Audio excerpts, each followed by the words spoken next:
Rovnako ako portugalskí moreplavci si ako prvé na Tajvane všimnete krásnu, priamo rozprávkovú prírodu.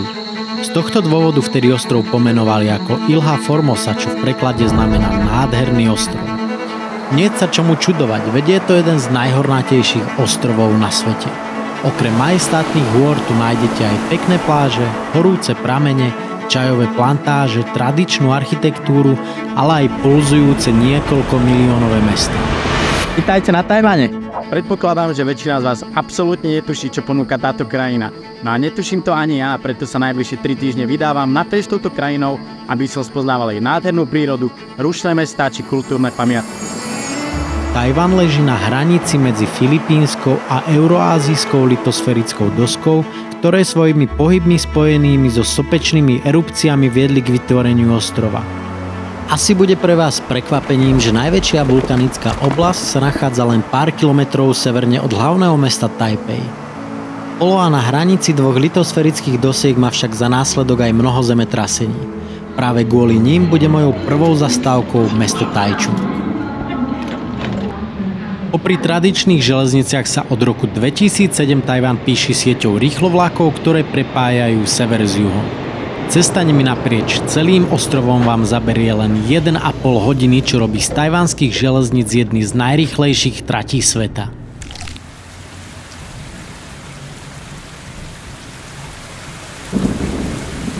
Keďže Tajvan leží na geologicky aktívnej oblasti, zemetrasenia tu nie sú ničím výnimočným. To najničivejšie prišlo v roku 1999.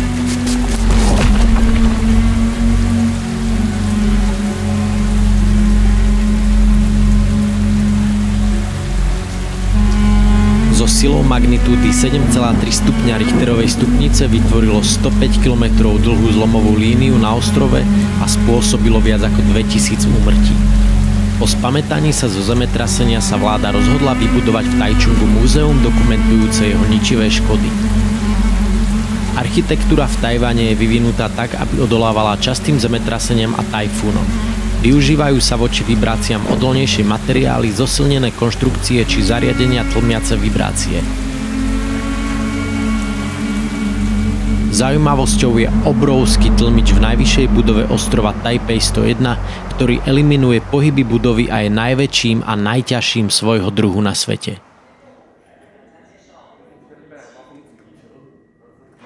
Ak navštívite Rainbow Village, teda dúhovú dedinku, ktorá sa nachádza len niekoľko kilometrov od Taichungu, možno budete na prvý pohľad sklamaní, pretože sa nejedná o skutočnú dedinu, ale iba o pár domkov.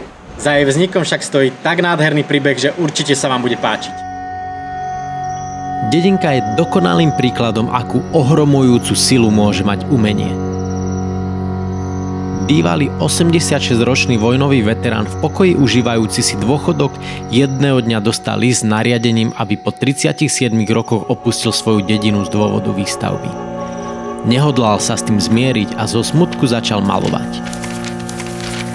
Začal malovaním vtáčika na stenu svojej spálne. Potom pokračoval a maloval vonkajšie steny svojho domu a opustených domov. Nikdy nebol profesionálom a jeho kresby boli veľmi jednoduché. Napriek tomu zaujali študentov z nedalekej univerzity, ktorí fotky dali na internet a dedinka sa stala vďaka tomu virálnou. Následne úspešne požiadali starostu Taichungu o ochranu obrazov a dediny ako cenného kultúrneho majetku. Dúhový detko, ako tu tomuto pánovi hovoria, si tak mohol ponechať svoj dom. Názov Taichung pochádza z japonskej koloniálnej éry a v preklade znamená centrálny Tajvan. Bol jedným z prvých moderných miest na ostrove a v jeho centre sa zachovali taktiež budovy, ktoré majú viac ako 100 rokov a pochádzajú z japonskej koloniálnej éry. Ich architektúra kombinuje prvky japonskej koloniálnej éry, ale taktiež prvky neoklasicizmu a renesancie.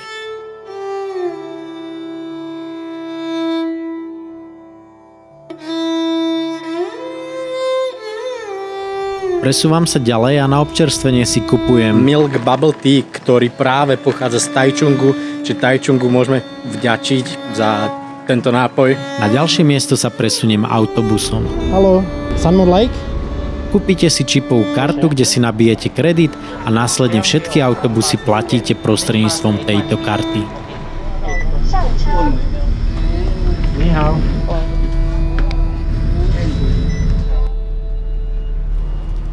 Najbližšie dni vystriedam ruch veľkomiest za nádhernú prírodu a prvou zastávkou je jazero Sun Moon Lake, ktoré je najväčšie jazero v Tajvane, obklopené nielen nádhernými lesmi, ale aj ďalšími zaujímavými miestami. Dávna legenda hovorí o putovaní lovcov z kmeňa Tao hlbokými lesmi, keď sa im zjavil pôvabný biely jeleň. Ohúrení jeho krásou nasledovali ho hlboko do údolia, až ich doviedol k pokladu. Boli ním vody jazera, ktoré osvetľovalo vychádzajúce slnko a pod vodnou hladinou ukrývalo obrovské bohatstvo. Jazero plné rýb, ukryté v hlbokej doline medzi majestátnymi horami, sa následne stalo útočiskom kmeňa Tao. Keď prídete do Sun Moon Lake, určite odporúčam požičať nejaký dopravný prostriedok. Väčšina ľudí tu preferuje bicykle, pretože okolo celého jazera je spravený veľmi pekný cyklochodník. Ja som si však požičal skúter. Nie je ich tu veľa, ale dá sa nájsť. Cenovo sa to pohybuje na 24 hodín za $600 tajvanských dolárov, čo je približne 8 €. Ten bicykel stojí približne polovicu, elektrobicykel o niečo viacej. No a odporúčam ten skúter preto, lebo nie len ten cyklochodník okolo jazera je pekný, ale je tu celé nádherné okolie, pekná príroda, takže budete mať možnosti ísť aj trocha ďalej. A tak najskôr navštevujem jeden z najkrajších chrámov v celom Tajvane, chrám Wenwu Temple.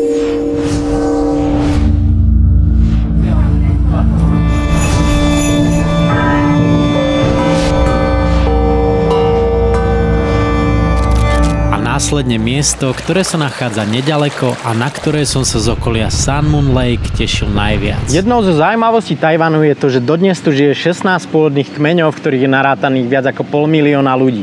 No a práve pri jazere Sun Moon Lake sa nachádza park, ktorý sa skladá z 3 častí.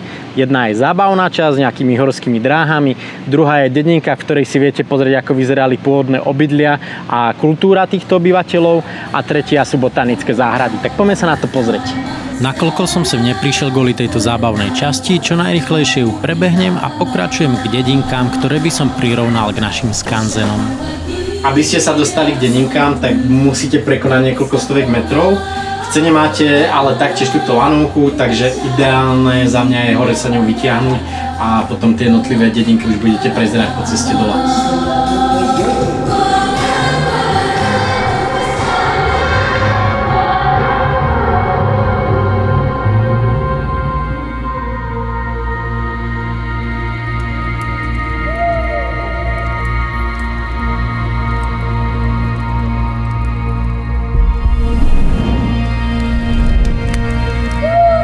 O dedinkách hovorím v množnom čísle preto, lebo sa ich tu nachádza hneď niekoľko a v každej teda môžete nájsť architektúru toho konkrétneho kmeňa alebo takéto sochy, ktoré vám predstavujú nejaké situácie z ich života.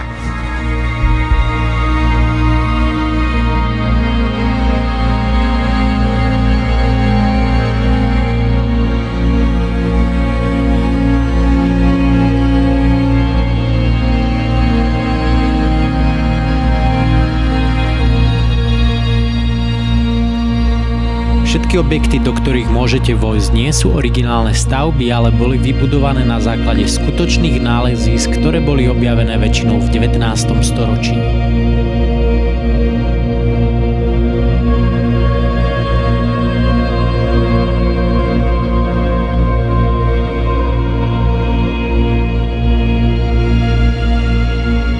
Ja sa už chystám do amfiteátra, kde sa o malú chvíľočku začne program, ktorý tvoria skladby a tradície týchto kmeňov.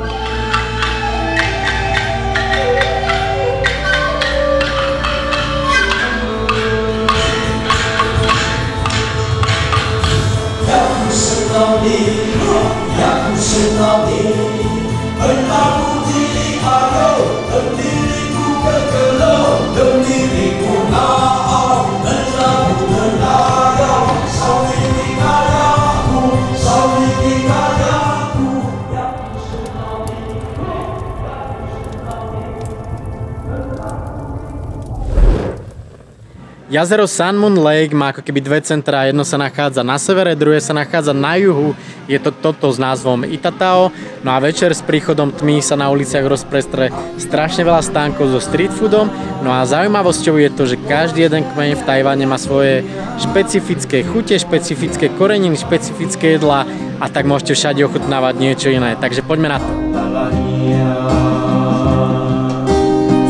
春就对到风港，自风港就对到台港。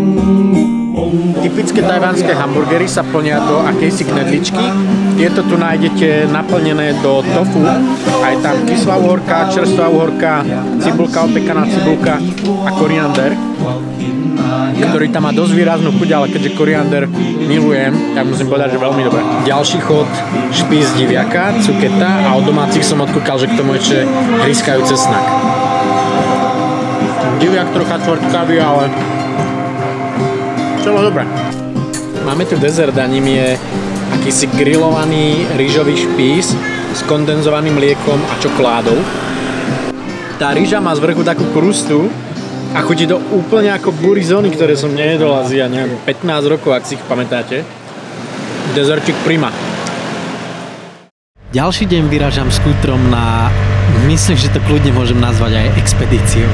Po ceste sa zastavujem ešte na Quinjing Farm.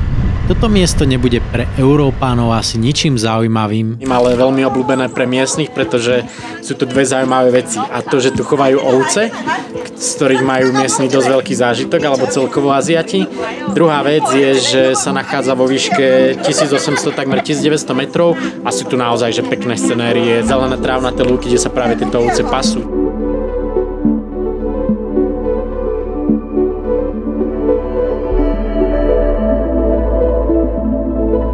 Netrávil som tu veľa času, pretože môjim cieľom bolo najvyššie sedlo v okolí, do ktorého vedie cesta, pretože už o 2 dní plánujem výstup na najvyššiu horu Tajvanu. Aktuálne 2700 metrov, počasie môžete vidieť aké. A začína celkom prituhovať, ale po tých predchádzajúcich dňoch to je naozaj príjemné osvieženie. Hoci sa toto počasie nemusí javiť ako ideálne, ja sa z neho teším. Teším sa preto, lebo mám pred sebou ešte niekoľko stoviek výškových metrov a tak dávam veľkú nádej tomu, že v sedle sa mi podarí dostať sa nad túto oblačnosť. A presne tak tomu aj bolo.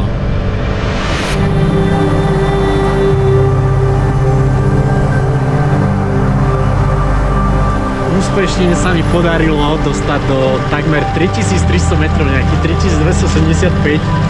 Mašina nehorí zatiaľ. A pozrite na tú krásu.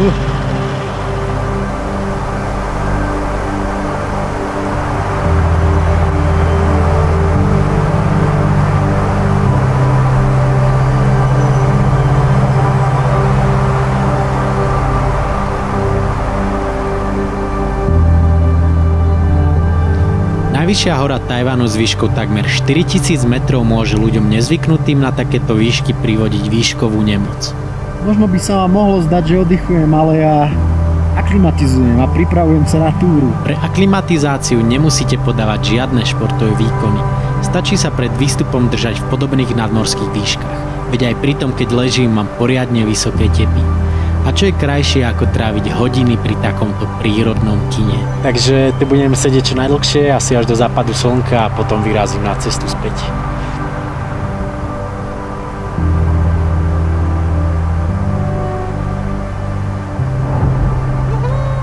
Dokonca som stretol aj milú partu domácich, s ktorými som si na vrchole vychutnával západ slnka.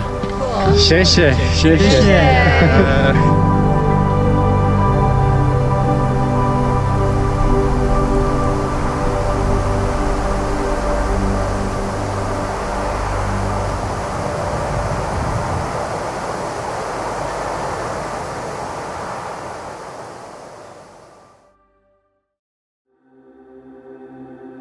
Tajvan sa vďaka svojmu hornatému vnútrozemiu radí medzi najhornatejšie ostrovy sveta. Vedie tu až 300 vrcholov vyšších ako 3000 metrov, na ktoré dohliadate najvyšší vrchol Yushan. Ten nie je len najvyšším vrcholom Tajvanu, ale so svojou výškou dosahujúcou takmer 4000 metrov aj celej severno-východnej Ázie. Mojím cieľom bude na ňo vystúpiť a zo Sun Moon Lake sa autobusom presúvam do sedla Tataka na ubytovanie Dongpu Hostel.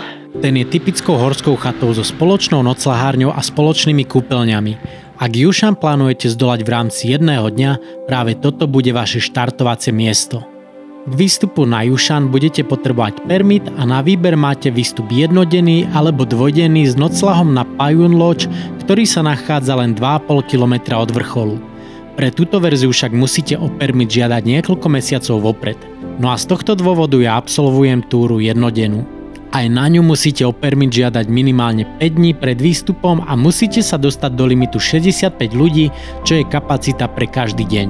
Ďalšou podmienkou jednodňovej cesty je, že na hornej Payún Lodge musíte byť ráno do 10. hodiny a preto chatu opúšťam už skoro ráno.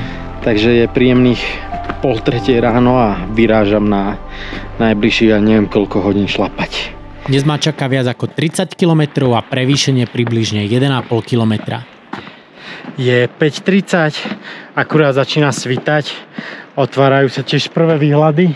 Zatiaľ je ten terén relatívne v pohode, je to dosť ťahle a bez nejakých zásadných veľkých prevýšení, keď nejaké sú, tak je to po väčšine iba pár schodíkov a potom zase máte miernejší úsek, čiže šlape sa to veľmi dobre. Presne po 3,5 hodine a 12 kilometroch, 1000 výškových metroch sa dostávam na Payún Lodge, kde vlastne si musím spraviť check-in a kvôli tomu permitu sa to musíte nahlásiť. A taktiež chatu využívam na krátky oddych a raňajky. Takže na raňajky tu mám ryžu s jahodovým lekvárom, na ktorú som sa od včera veľmi tešil a som za ňu strašne vďačný, pretože včera sa stala taká nepríjemná vec. Všade bolo písané, doneste si jedlo, že nedá sa tu vlastne kúpiť. Tak som si doniesol igelitku jedla. Sedel som tu, keďže check-out je až po obede, opaloval som sa na tomto kameni s tým, že potreboval som ísť na záchod, ktorý je 50 metrov odo mňa a nechal som si tu najťažšie veci, najťažší batoh plus tašku s jedlom. Keď som sa vracal zo záchodu, pozerám, že opice idú týmto smerom. Tak som sa rozbehol, bolo však neskoro a moja taška bola vyrabovaná z viac ako polovičnej väčšiny. Ostalo mi tam na celý dnešný deň a na zajtrajšiu túru jedni rezance, jeden malý sendvič, sušené mango a fľaška džemu. Takže dneska budem asi pôstiť, aby som si čo najviac uchoval na zajtra a dúfam, že z toho stále budem mať dostatok energie, aby som sa dostal na vrchol. Díky moc, opičiaci. V sedle sa našťastie nachádza jedna reštaurácia, kde som sa síce neúspešne pokúsil vykšeftiť nejaké pečivo, no k lekváru, ktorý mi ostal, sa mi podarilo vybaviť aspoň nejakú ryžu. Je to zvláštna kombinácia, ale hrozne som sa nám tešil včera. A tak s dobitými baterkami môžem pokračovať ďalej. Na vrchol je to ešte 2,5 kilometra a okolo 400 výškových. A táto stena, tak to už je vrchol, posledný kilometrik predo mnou. Šlapanie v týchto nadmorských výškach už bolo o niečo náročnejšie a tak som sa len prevaloval z nohy na nohu. Pri tých nádherných výhľadoch to však veľmi rýchlo ubiehalo, ani som sa nenazdal a mohol som si užiť výhľady z vrcholu. Mihau.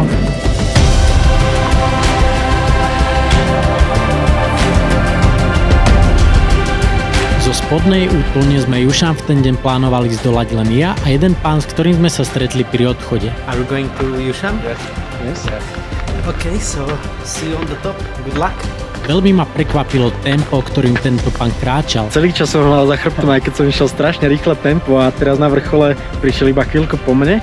Takmer som odpadol, keď som sa na vrchole dozvedel, koľko má rokov. How old are you? 55. 55, wow. A po koľkýkrát na vrchole už bol. 12. Yeah. Why? I like here.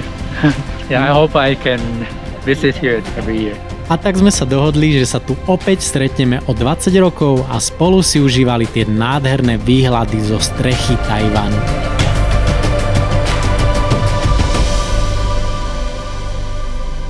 Na záver by som povedal, že Jušan v rámci jedného dňa je poriadna makačka, ale športovo zdatný človek nebude mať problém. Ak by ste šli na túru dvojdennú, problém dostať sa hore nebude mať nikto, kto je zvyknutý na pohyb v horách. Jedným z miest, kde som sa tešil najviac, je malá horská denníka Alisan, ktorá je známa krásnymi východmi slnka, scenickými jazdami vlakom, ale taktiež sa tu nachádzajú jedny z najstarších stromov v celom Tajvane. Do Alisanu všetci chodia kvôli východu slnka, ja som sem prišiel kvôli lesom.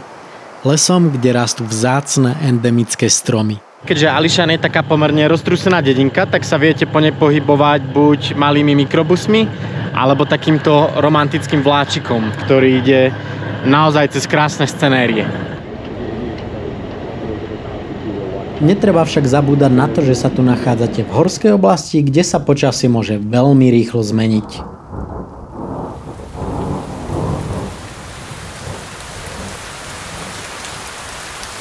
Mohlo by sa zdať, že to počasie po východe slnka sa zhoršilo, ale ja som nesmierne vďačný práve za ten dážď a za tú búrku, ktorá prišla, pretože neexistuje lepšie počasie, aby ste si užili dokonalú atmosféru lesa, ako je dážď.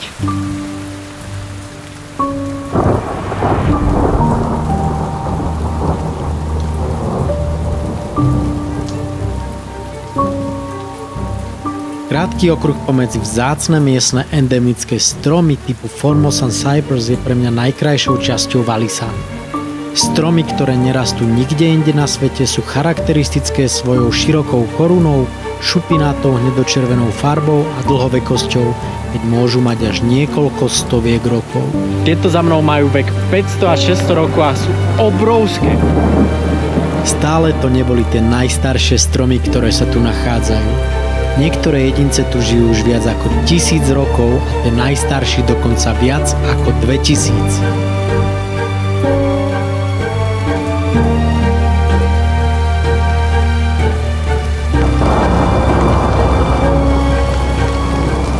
Aby množstvo prechádzajúcich návštevníkov nepoškodilo korene týchto obrov, celým trailom prechádzate po drevených lávkach, ktoré sú obohatené náučnými tabulami. Je vysvetlený celý proces rastu stromov, ako funguje a ako je dôležité mŕtve drevo, ako na ňom vzniká nový život, takže to má aj výborný náučný charakter.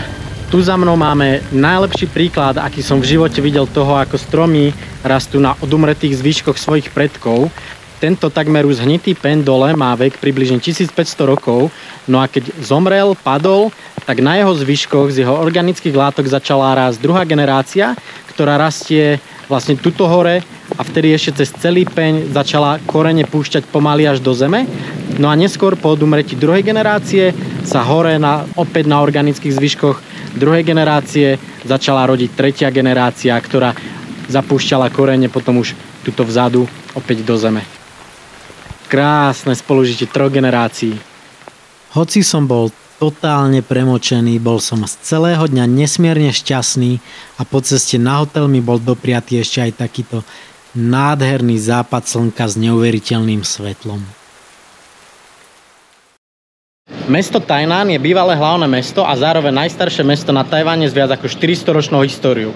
Za ten čas bolo kolonizované Holandskom, Čínou a Japonskom, no a každá z týchto mocností zanechala svoj vplyv na architektúru. No a dnes tieto starobilé pamiatky a starobilú architektúru doplňa moderná, vďaka čomu má mesto jedinečné čaro.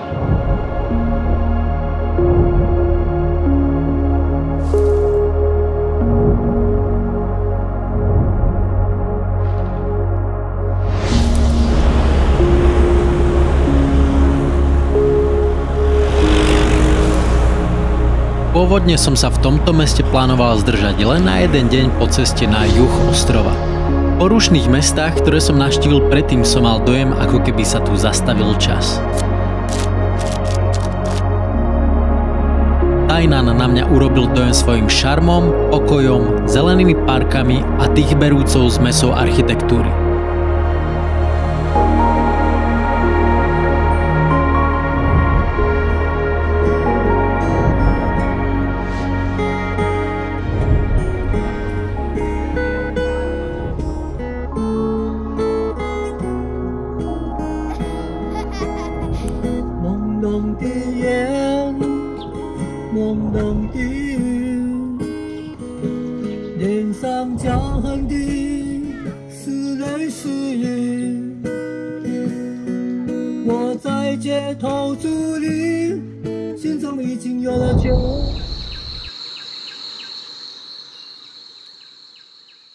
Po rušných mestách a nie tých najľahších túrach som sa rozhodol trocha si oddychnúť a preto som zamieril do Národného parku Kenting, ktorý je známy nielen takýmito nádhernými plážami. Nakoľko je v Národnom parku Kenting čo obdivovať, tak určite je to priam nevyhnutnosťou požičať si auto alebo skúter. Ja určite odporúčam skúter, jeho prenájom stojí 12 eur na 24 hodín.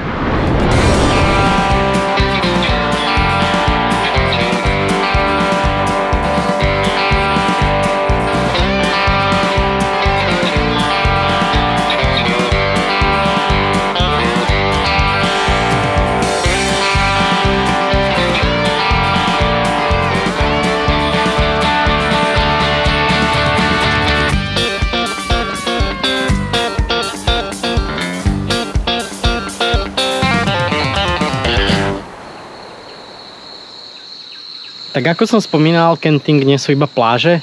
Vo vnútrozemí sa nachádza v preklade rekreačná lesná oblasť, kde som práve zavítal, dostal som mapu, tak poďme sa pozrieť, čo sa tu schováva. Táto oblasť je vzácnou geologickou raritou. V minulosti bola morským dnom, ktoré sa pred 500 000 rokmi vďaka pohybu litosférických dosiek dostalo na povrch a stalo sa jedinečným ekosystémom. Prechádza sa tu budete pomedzi bývalé korálové útesy, ktoré sú dnes obrastené stromami s neuveriteľnými vzdušnými koreňmi. Korene v skalnatom podloží hľadajú i tie najúžšie štrbiny, cez ktoré prerastajú až do podzemia, kde sa nachádza niekoľko jaskýň.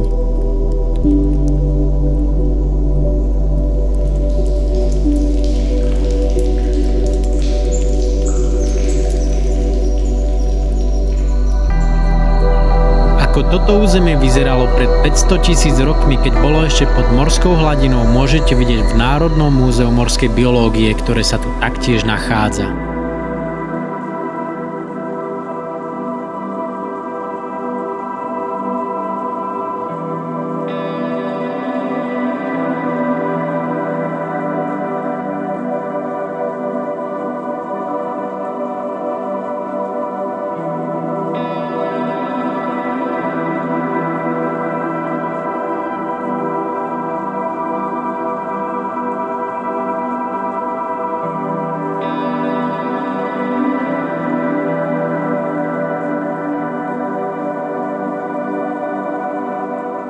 Keďže Kenting leží priamo na mori, tak práve tu máte na večerných trhoch možnosť ochutnávať tie najrôznejšie, najchutnejšie, najčerstvejšie morské plody, takže poďme na to.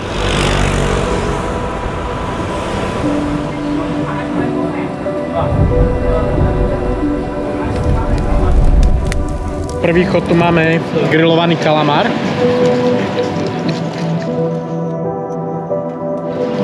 Fajné, mierne šipláve, výborné. Taká celkom dobre ochutená guma. Ako ďalší chod, tu máme takéto, asi to sú chobotničky na nejakom ceste. Je to celé zasypané nejakou vecou, čo neviem dešifrovať, či to sú piliny alebo slaninka. Chutí to po dyme. Toto je zaujímavé. Je to naozaj ako nejaké palacinkové cesto. Do toho tam chlumka tá chobotnica a tými pilinami to celé má takú dymovú arómu. Zaujímavé. No ďalej tu máme presne podľa môjho gusta, že grillované bravčové koleno s cibulou. Fantázia. Musím povedať jednu vec, a to, že takto dobre upečené koleno s takou chrumkavou kožou som teda ešte v živote nedol. To fakt výborné. No. Ďalší chod budú špízy.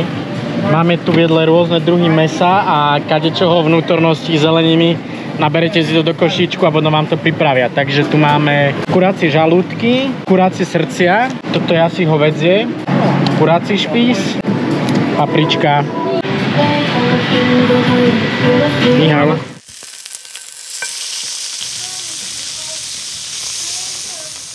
Na tomto sa nedá čo pokaziť, je to celé vynikajúce. Ňam. Jedno z najtradičnejších jedál, čo nikto nevie odkiaľ reálne pochádza, pravdepodobne z Číny, tak sú tieto knedličky. A ich cena je neuveriteľná, stoja tu 2,20 €. No a ja som si dal bravčové s cesnakom. No a jedno z mojich obľúbených jedál sú hovädzie kocky, ktorá pani za mnou pripravuje, dá sa povedať, plameňometom. Len veľmi ťažko sa mi z Kentingu odchádzalo, no ráno som navštívil posledné miesto, ktoré som mal v pláne. Po 3 týždňoch putovania naprieč Tajvanom a dokumentovaním tých najkrajších oblastí som sa dostal na jeho najjužnejší cíp. Tu sa už moja cesta končí, presúvam sa opäť na sever do hlavného mesta Taipei, no ešte pred ním bude mať zastávku v meste Hualien.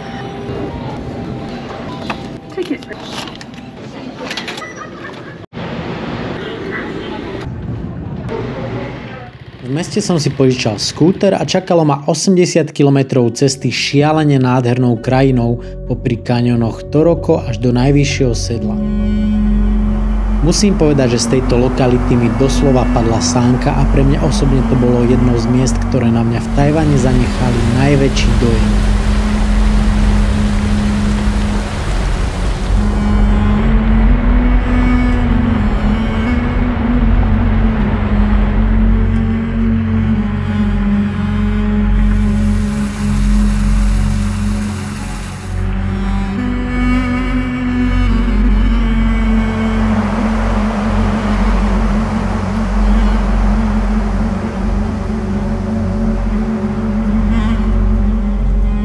Poslednou zastávkou bude samozrejme hlavné mesto Taipei. Ak chcete vidieť čo najviac zaujímavostí, začať treba skoro ráno a užiť si východ slnka z vyhliadky na vrchole kopca Elephant Mountain.